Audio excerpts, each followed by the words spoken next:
কিভাবে একটা ভিডিও দিয়ে চ্যানেল মনিটাইজ হবে এবং কিভাবে একটা ভিডিও দিয়ে তোমার ভিডিও ভাইরাল হবে সেই টপিকেই আজকে তোমাদের সঙ্গে কথা বলবো। তো চলো আজকে ভিডিও পুরোটা দেখতে থাকো। হ্যালো ভিউয়ার্স, সকলে কেমন আছো? আশা করি দেশ বা দেশের বাইরে আমার সকল বন্ধুরা যে যেখানে আছো অনেক হ্যাপি আছো এবং অনেক সুস্থ আছো। সমস্যাহীন পৃথিবী হয় না। পৃথিবীতে থাকতে হলে আপনাকে অনেক সমস্যার সঙ্গে লড়াই করে বেঁচে থাকতে হবে। মনে রাখবেন, নাটক শেষ হওয়ার আগে স্টেজ ছাড়বেন না। এটা আপনার স্পেস, এটা আপনার জন্যই ধার্য। সে কমেডি হোক বা ট্র্যাজেডি হোক, এটা জীবনের নাটকের নায়ক হচ্ছে আপনি, এই জীবনের নায়িকাও হচ্ছে আপনি।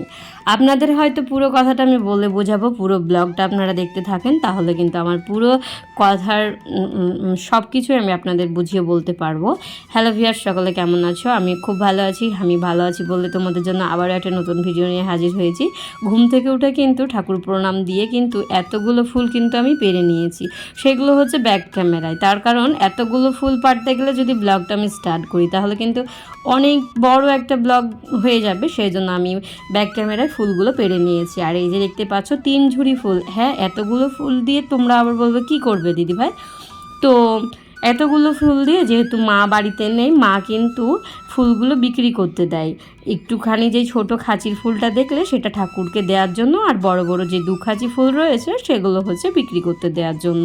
পাড়ায় একটা দাদা আসে, উনি এসে ফুলগুলো নিয়ে যান আর সেই বদলে 15 টাকা করে দিয়ে যায়। এতে মায়ের টুকিনাকি জিনিসপত্রগুলো কেনা হয় এবং সকাল সকাল ঘুম থেকে উঠে এই কাজটা করতে বেশ ভালোই লাগে। তো এদিকে আমি মা যেহেতু নেই বাড়িতে, সেই জন্য আমি কিন্তু ফুলগুলো পেরে একেবারে রেডি করে রেখে দিলাম। ওই দাদাটা যখন আসবে তখন কিন্তু ফুলগুলো নিয়ে যাবে এবং তার বদলে 15 টাকা করে দিয়ে যাবে। 2 খাঁচি ফুল দিতে পারলে 30 টাকা হয়। যেহেতু 2 খাঁচির ফুল দেবে সেই জন্য হচ্ছে 30 টাকা দেবে। তো যাই হোক, সকাল সকাল কিন্তু 30 টাকার কাজ আমি করে নিয়েছি। কিছু ভিডিও রিলেটেড কথা তোমাদের সঙ্গে শেয়ার করে নিই। যারা আজকের ভিডিওতে আমার নতুন বন্ধুরা রয়েছে তারা প্লিজ আমার চ্যানেলটি সাবস্ক্রাইব করে দিও, পাশে থাকা বেল আইকনটা প্রেস করে দিও, তাহলে নোটিফিকেশনগুলো তোমাদের কাছে চলে যাবে। আর যারা আমার পুরনো বন্ধু রয়েছে, অলরেডি এই কাজটি করে রয়েছে, তাদেরকে জানাই অসংখ্য ধন্যবাদ নিজের মূল্যবান সময়টুকু আমার ভিডিওতে দেওয়ার জন্য। ঘরের সৌন্দর্যের জিনিস হচ্ছে প্রধান হচ্ছে একটা বিছানা। বিছানাটা যদি সুন্দর করে গোছানো থাকে তাহলে কিন্তু ঘরের লুকটা একদমই পাল্টে যায়। তার সঙ্গে সঙ্গে রয়েছে জামা কাপড়গুলো যদি সুন্দর করে আলনায় গোছানো থাকে তাহলে মনে হয় ঘরটা একবারে টিপটাপ লাগে দেখতে। আমার মনে হয় সর্বপ্রথম ঘুম থেকে উঠে কিন্তু আমি আমার বিছানাগুলো সুন্দর করে টান টান করে পেতে নিই, তারপরে জামা কাপড়গুলো সুন্দর করে গুছিয়ে নিই, তারপরে বাসি কাজ যেগুলো থাকে একটা গ্রামের বইয়ে সেই কাজগুলো আমি কিন্তু করতে শুরু করি এক এক করে। ঘরটা ঝাড় দেওয়া কমপ্লিট না হতে হতে তোমাদের দাদাভাই বাইরে থেকে চিৎকার করছে, দৌড়ে এসো একটা সুন্দর দৃশ্য দেখবে। এই যে দেখো সেই সুন্দর দৃশ্য। মানে জীবনে না, মানে আমার এই সাপ জিনিসটা দেখলে প্রচণ্ডই ভয় পায়। তোমাদের দাদাভাই বলছে তাড়াতাড়ি ফোন নিয়ে এসো, ভিডিও ক্যাপচার করবে। দেখো একটা ওই ইটের ফাঁকের মধ্যে একটা ব্যাঙ ঢুকেছিল, তাকে কিভাবে নাক দিয়ে গন্ধ শুকে শুকে একেবারে ব্যাঙটাকে টেনে বার করে নিয়েছে, আর ব্যাঙটা লাফিয়ে পালাচ্ছিল আর কিভাবে খপ করে ধরে নিয়েছে। এটা দেখো কি বড় সাপ। এটা হচ্ছে ডারাস সাপ। যদিও এই সাপটা থাকা ভালো, বাড়ির চারপাশে এইসব যদি সাপ থাকে তাহলে কিন্তু বিষাক্ত সাপগুলো মানে থাকতে পারে না। সাপের আবার অনেকে অনেক নামে ডাকে, কেউ বলে ব্যথাঝাড়, কেউ বলে ডারাস, কেউ বলে মানে আরও অন্যান্য নাম আছে। আমাদের এখানে ডারাসও বলে, ব্যথাঝাড়ও বলে। তো এটার বিষ থাকে না সাপটার, তবুও জানি না সাপ জিনিসটা দেখলে কেন এত জীবনের মধ্যে ভয় লাগে। আমার মনে হয় সব মানুষের এই জিনিসটাকে দেখলে আমার মতো সবারই ভয় লাগে। গা শিউরে একদম কাটা দিচ্ছে ওকে দেখার পরে। দেখো কিভাবে উঁচু উঁচু জায়গায় চলে যাচ্ছে। বাড়িতে ছোটোখাটো বাচ্চা থাকলে না তোমরা কিন্তু অবশ্যই মশারি টেঙে শুবে, কারণ এবং বড়দেরও উচিত মশারি টাঙিয়ে শোয়ার। তার কারণ এই যে সাপ, তারপরে বিষাক্ত পোকামাকড় থেকে কিন্তু আমরা মশারিটা টাঙলে কিন্তু রেহাই পাই। তো সেই জন্য আমরা এত গরমের মধ্যেও কিন্তু আমরা মশারি টেঙে ঘুমাই। আর যেহেতু আমাদের গ্রামগঞ্জের বাড়ি, তো চারিপাশে ধরো অনেক ঝোপঝাড় এবং জঙ্গল, সেখানে বিষাক্ত সাপ থাকতেই পারে। তো সেই জন্য আমরা আমরা প্রতিদিন মশারি টেঙেই শুয়ে পড়ি। এই যে দেখো সাপটা কিন্তু ইটের ফাঁকে ফাঁকে ঢুকে যাচ্ছে। যতক্ষণ না সাপটা বেরোচ্ছে না আমি কিন্তু বাইরের কাজ করতে পারছিলাম না। প্রায় আধ ঘন্টা ধরে সাপটা এদিক ওদিক করার পর কোনো রকম তোমাদের দাদাভাই হাঁস হুস করে তাড়িয়েছে। তারপরে কিন্তু আমি উঠোনটা ঝাড় দিব। এই যে দেখতে পাচ্ছ সাপটা এখন বেরিয়ে যাচ্ছে। আর সাপটার সাইজটা কি বলবো তোমাদের, বয়সটা মনে হয় অনেকটাই হয়েছে জানো তো। এই যে ঘরটা অর্ধেক ঝাড় দিতে দিতে তোমাদের দাদাভাই ডেকেছিল, তারপরে এই যে আবার এই যে আমি ঘরটা সুন্দর করে ঝাড় দিয়ে নামিয়ে নিচ্ছি। এদিকে আমি আমার কাজগুলো করতে থাকি আর তোমাদের সঙ্গে ভিডিও শুরুতে বলেছিলাম কিভাবে একটা ভিডিও দিয়ে তোমরা ভিডিও ভাইরাল করবে এবং চ্যানেলটাকে মনিটাইজেশন অন করবে। তো তার জন্য কিছু কথা বলি তোমাদের, যেগুলো হচ্ছে তোমাদের হয়তো একটু হলে উপকার আসবে, যেটা আমি 2.5 বছর ধরে করে চলেছি এখনও পর্যন্ত। তো সেইটাই আজ তোমাদের সঙ্গে শেয়ার করব। দেখো বন্ধুরা, কেউ কখনো একটা ভিডিও দিয়ে কেউ ভিডিও ভাইরাল করতে পারে না এবং তার চ্যানেলটাকে দাঁড় করাতে পারে না। চ্যানেল দাঁড় করাতে গেলে এবং তোমাকে চ্যানেল মনিটাইজেশন অন করতে হলে তোমাকে কিন্তু প্রচুর খাটতে হবে এবং রেগুলার ভিডিও আপলোড দিতে হবে। তারপর গিয়ে এক পর্যায়ে গিয়ে কোনো একটা ভিডিও সেটা হচ্ছে ভাইরাল হয়ে যাবে, তখনই সেটাকে বলা হয় একটা ভিডিও দিয়ে চ্যানেল দাঁড় করানো বা একটা ভিডিও দিয়ে চ্যানেলকে মনিটাইজেশন অন করা। তো তোমরা যদি এটা ভেবে থাকো যে আমি শুধুমাত্র ইউটিউব চ্যানেল খুলে সুন্দর একটা ব্লগ ভিডিও দিয়ে দেবো তারপরে কিন্তু আমার চ্যানেলটা মনিটাইজেশন অন হয়ে যাবে কিংবা চ্যানেলটা আমার দাঁড়িয়ে যাবে, এটা কিন্তু কখনোই সম্ভব না। কখনোই কিন্তু এর আশায় তোমরা খেটো না। কিছু কিছু মানুষ হয়তো রয়েছে যারা হচ্ছে একেবারে মানে শৃঙ্খলা বজায় রাখে না, তারা হয়তো একবারে উচ্ছৃঙ্খলভাবে ভিডিও বানায়, তাদের হয়তো ভিডিও ভাইরাল হতে দেরি লাগবে না। তো বন্ধুরা, তোমরা একটা কথা মাথায় রাখবে, সোশ্যাল মিডিয়াটা কিন্তু মানে তোমার আজ আছে কাল হয়তো নাও থাকতে পারে, কিন্তু তোমার জীবনটা অনেক দামি এবং অনেক শখের একটা জীবন, সেখানে উচ্ছৃঙ্খলভাবে ভিডিও না করাটাই বেস্ট আমি মনে করি।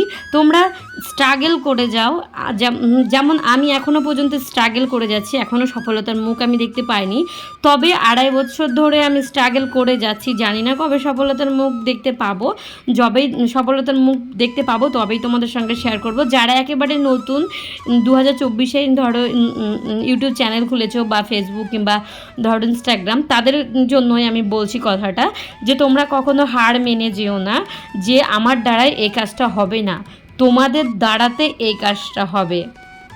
আমার মনেও অনেক প্রশ্ন এসেছিলো, আমার মনেও অনেক রাগ এসেছিলো যে এতদিন ধরে আমি ইউটিউবে কাজ করছি, প্রায় 1 বছর যখন কাজ করা হলো কোনো সফলতার মুখ আমি দেখতে পাচ্ছিলাম না, তখন কিন্তু আমি মানে 2-3 দিনের জন্য কিন্তু একেবারে আমি ভিডিও কোনো রকমভাবে ভিডিও করতাম না, ভিডিও পোস্ট করতাম না। তারপরে আমি টেক চ্যানেলগুলো দেখলাম এবং সেখান থেকে কিছু শিখতে পারলাম যে আমার মতো আরও অনেকে রয়েছে 2-3 বছর ধরে স্ট্রাগল করছে, এখনও পর্যন্ত সাকসেস হয়নি।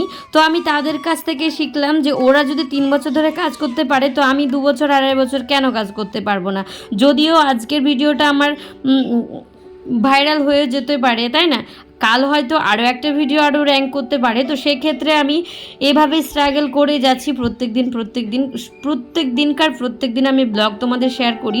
ভুলবশত কোনো কারণে যদি এডিট না করতে পারি এবং কারেন্ট না থাকলে সমস্যা থাকে, তখন হয়তো আমি ভিডিও ব্লগ দিতে পারি না, এবং মেয়ে স্কুল যখন থাকে তখন হয়তো আমি কোনো একটু কারণের জন্য ব্লগ ভিডিও তোমাদের সঙ্গে শেয়ার করি না, কিন্তু আমি রেগুলার চেষ্টা করি ভিডিও দেওয়ার।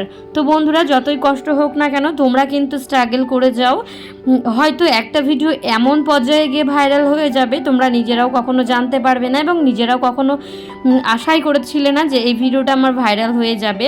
যে সেক্ষেত্রে আমার এর আগের বছরের একটা ভিডিও র্যাঙ্ক করেছিল, কিন্তু যেহেতু 365 দিনের মাথায় হচ্ছে চ্যানেলটাকে মনিটাইজ করাতে হবে, মানে 365 দিনের মধ্যে তোমার যেই চ্যানেল থেকে ভিডিও থেকে চ্যানেলের যেই ওয়াচ টাইমটা হবে সেটাই তোমাকে কাউন্ট করবে। তো সেক্ষেত্রে আমার একটা ভিডিও হয়েছিল, আর কিছুটা হলেই কিন্তু আমার সেইটা কমপ্লিট হয়ে যেত। তো দুঃখিত। আর মানে আমি এমন বুদ্ধুর মতোর কাজ করে গেছিলাম, তোমাদের হয়তো বলতে বোঝাতে পারবো না। সেই সময় ভিডিওটা দেওয়ার পর কিছু ভিডিও দেওয়ার পর আমি কিন্তু একেবারে স্টপ হয়ে গেছিলাম, সোশ্যাল মিডিয়া থেকে একেবারে ছেড়ে চলে এসেছিলাম। তখনই কিন্তু আমার উচিত ছিল যে আমি তখন আরও পরপর ব্লগগুলো যদি ছেড়ে যেতাম তাহলে কিন্তু আমার এই চ্যানেলটার এই অবস্থা হতো না, তাহলে কিন্তু আমার চ্যানেলটা মনিটাইজেশন পেয়ে যেত এবং আমি সেখান থেকে কিছু আর্নিং করতে পারতাম। আমাকে এতদিন ধরে যে স্ট্রাগলটা করছি সেটা আমাকে করতে হতো না। এই ভুলগুলো কিন্তু তোমরা কখনোই করো না, যে চ্যানেলের ভিডিও আপলোড করতে করতে চ্যানেল কখনোই ছেড়ে দেবে না এবং কাজ করতে করতে বন্ধ করে দেবে না। হয়তো তুমি যেদিন বন্ধ করে দেবে সেই দিনই হয়তো সেই ভিডিওটা র্যাঙ্ক করে গেছে এবং তারপর থেকে তুমি আর চ্যানেলে ঘুরেও দেখোনি, খুলেও দেখোনি, এদিকে তোমার চ্যানেলটা মনিটাইজেশন অন হয়ে বসে আছে। তো এইরকম ভুল তোমরা কখনোই করো না, যেটা আমি করেছিলাম। আমি সেই ভুলের ভোগান্তি এখনও রয়েছি। একটা কথা মাথায় রাখতে হবে, সমস্যা হন পৃথিবী হয় না। পৃথিবীতে থাকতে হলে আপনাকে অনেক সমস্যার সঙ্গে লড়াই করে বেঁচে থাকতে হবে। মনে রাখবেন, নাটক শেষ হওয়ার আগে স্টেজ ছাড়বেন না। এটা আপনার স্পেস, এটা আপনার জন্যই ধার্য। কমেডি হোক বা ট্র্যাজেডি, এই জীবনের নাটকের নায়ক হচ্ছে আপনি, নায়িকাও হচ্ছে আপনি। মানে আমার ইউটিউব চ্যানেলের নায়িকাও হচ্ছে আমি, নায়কও হচ্ছে আমি। তোমাদের বোঝানোর জন্যই আমি বলছি, মানে তুমি যেমনভাবে কাজ করবে সেই রকমভাবেই তোমার কিন্তু চ্যানেল গ্রো করবে এবং চ্যানেল তোমার দাঁড় হবে এবং চ্যানেলের ভিডিও ভাইরাল হবে।